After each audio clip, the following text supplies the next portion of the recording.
Hey, what is up, Fishaholics? And today I'm going to be doing some pond bass fishing. And this first spot that I'm going to go to, I was actually here yesterday for my second time ever with my buddy Joe. And he caught 3 bass, I caught like 1 bass. And today I'm pretty determined to figure out these couple little ponds that are deep in the woods behind me. And I might even do some river fishing because I actually have a river right here to the right of me that they stock with trout, and there's also wild trout that live in the river. So I'm kind of in an area I have unlimited amount of options. And I'll get into why I'm carrying a saw with me, but all I could say is I let my buddy Joe yesterday borrow 3 lures, and he caught 3 fish, and he caught 3 fish on 3 different lures. So he had a few tree pounders, and hopefully I'll be able to get one or two of those lures back, but let's see what happens. Let's catch some fish. Private drive, no trespassing, do not enter. Private property, keep out. I was here yesterday without a problem, so I'm hoping today I won't have any problems. This is the river that I might fish. I'm not too sure yet. I only have like 3-4 hours to fish today, and then I have to actually go to the hospital to get my stitches out from surgery, which I'm kind of excited about. All right, guys, well, here's the first pond. And then there's a second pond that's a little smaller than this one, a little bit further back in the woods. And let's see what happens here before I hit the second pond. This pond looks pretty good. Yesterday, I lost a pretty good sized pickerel in here, and then my buddy Joe caught 2 bass out of here. And then the other pond we caught 1 bass each out of. I'm gonna start off with the jerk bait, and then I have a Ned rig tied on. Let me just put down this other stuff here.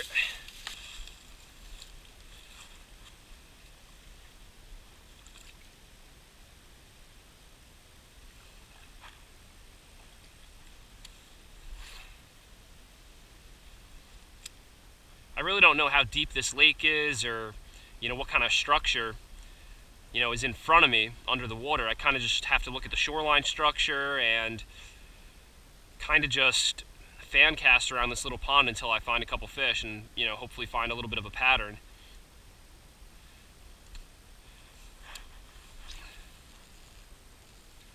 I'm gonna try and just fish this little jerk bait in a bunch of different ways until I get a bite. Caught a couple leaves. Jesus, so many leaves. It's making it like near impossible to fish this jerkbait. I'm gonna switch over to the Ned rig before I leave this little spot here and start working my way around the pond. Basically, this little Ned rig that I have here is a 1/8 ounce Bitsy Bug jig head, and basically I just cut off the little weed guard, and I took off the skirt, and then I just threaded it on a black 3-inch Senko. Looks really good. If there's any hungry bass around, I guarantee you they'll hit this Ned rig. I'm thinking, because I'm looking at the sun in that bank over there, that bank there is getting hit by the sun a lot better. The fish are probably going to be a little bit more active over there because the water is going to be slightly warmer.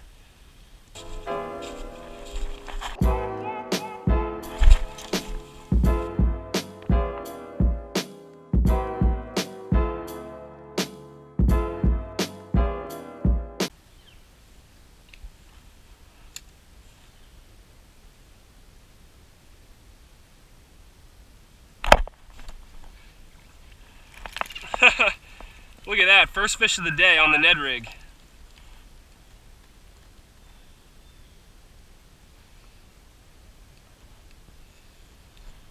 This little tiny chain pickerel.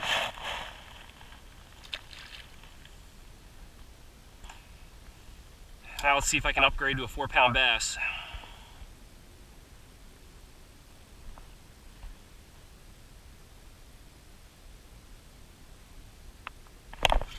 There he is. Alright, first bass of the day there, guys, right there. Look at how chubby this little guy is. Look at how chubby he is, wow. And he is extremely light. Look how light colored that little guy is. The water's like discolored. So usually when the water's really discolored, the bass get like a light greenish color, or like they almost turn white sometimes. If you guys saw my Central Park video, I caught some bass out of like pea soup colored water, and those fish were like practically white, like a very greenish white. Just on that little Ned rig. See you later, little chubbo. Hopefully I'll be able to catch at least one a little bit bigger. But you know what, I'm still pretty happy because I broke the ice. And I was pretty much just hopping this little Ned rig right along the bottom, almost like inching it. You know, hopping it up an inch and then letting it sit there for a little bit. And I thought I was gonna, you know, I thought that fish was gonna be at least like 12 inches, but it ended up being like a 9-inch, 8-inch bass.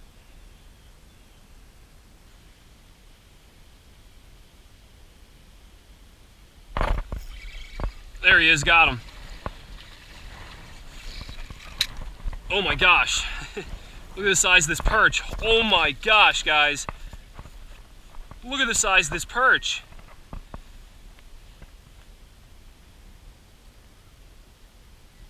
Jesus.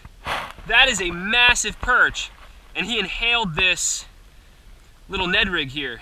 Look at the size of this perch compared to my hand. Absolutely massive, that yellow perch.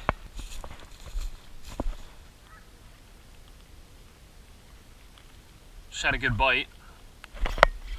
There he is. Oh, it's a decent one. A lot bigger than my first one. Not by much though. Okay, there we go. Finally caught at least one decent bass today. It's probably like, you know, a 12, 13 incher. I just love that color again. Look how like, you know, light green he is, or like whitish he is.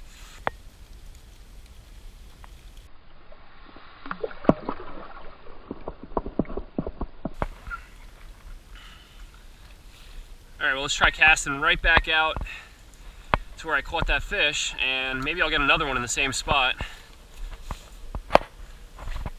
A lot of times in, you know, November or the fall, like early winter, a lot of times the fish like to concentrate in an area. So a lot of times when you catch one fish in one spot, you can kind of target a general area and catch another one.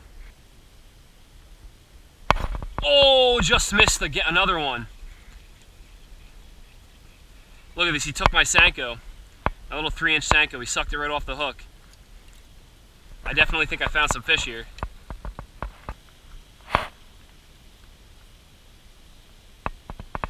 That looks good. Let's throw it right back out to that same spot. See if I can get him to hit it again.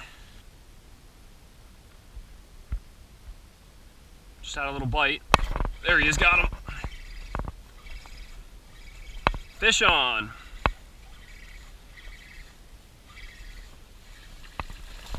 Oh my gosh, another giant perch. Look at this. This is bigger than my first one. Look at the size of that perch. That is ridiculous. I am definitely coming back to this pond, and I'm gonna come with my my little panfish rod, and I'm gonna have some fun catching some of these giant perch. Too bad this water, you know, is like disgusting looking. If this was like a really clean pond, I probably would eat some of them, but since it's not, I'd be a little sketched out from eating the perch in here. The perch are as big as the bass. It's crazy. There he is, got him.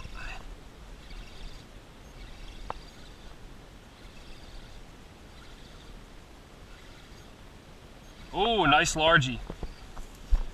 Nice chunk. Oh, that's a nice chunk right there. Woo! Look at that pretty fish. Now at least I know there's some decent size fish in this small little pond. It's probably like an easy, you know, 1.75 pounds. Really chunky fish, so maybe even 2 pounds. Nice chunky fish.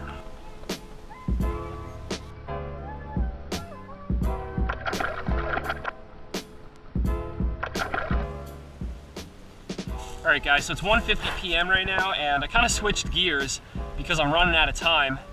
Obviously I have the saw in my hand and not a fishing rod. And at least I caught that one little decent bass, you know, it was around a 2-pounder. And you know, I have a doctor's appointment at Morristown Hospital at 3 p.m. And you know, I want to try and get my crankbait, which is right up there, and maybe go back to bass fishing and hopefully catch a few more fish before I have to leave. You know, I kind of want to leave maybe 10 after 2 or quarter after 2, but I don't want to leave without getting my crankbait here, because that's one of the reasons why I even came back to this pond. I was like, you know, I'm getting my little crankbait back. All right, this should be good.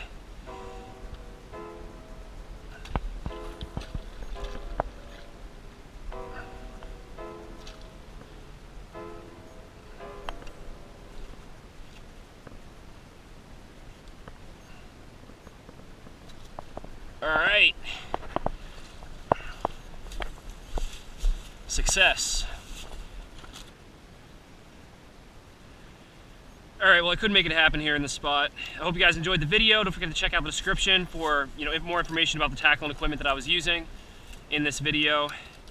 And as well, don't forget to post a comment in the comment section about where you guys would like to see me fish next. You know, I'm thinking about, in my next video, heading out to the Delaware River and doing some river smallmouth fishing. Still up for debate, but I'm probably gonna give it a shot. Don't forget to subscribe, and live to fish, fish to live. I'll see you guys out in the water.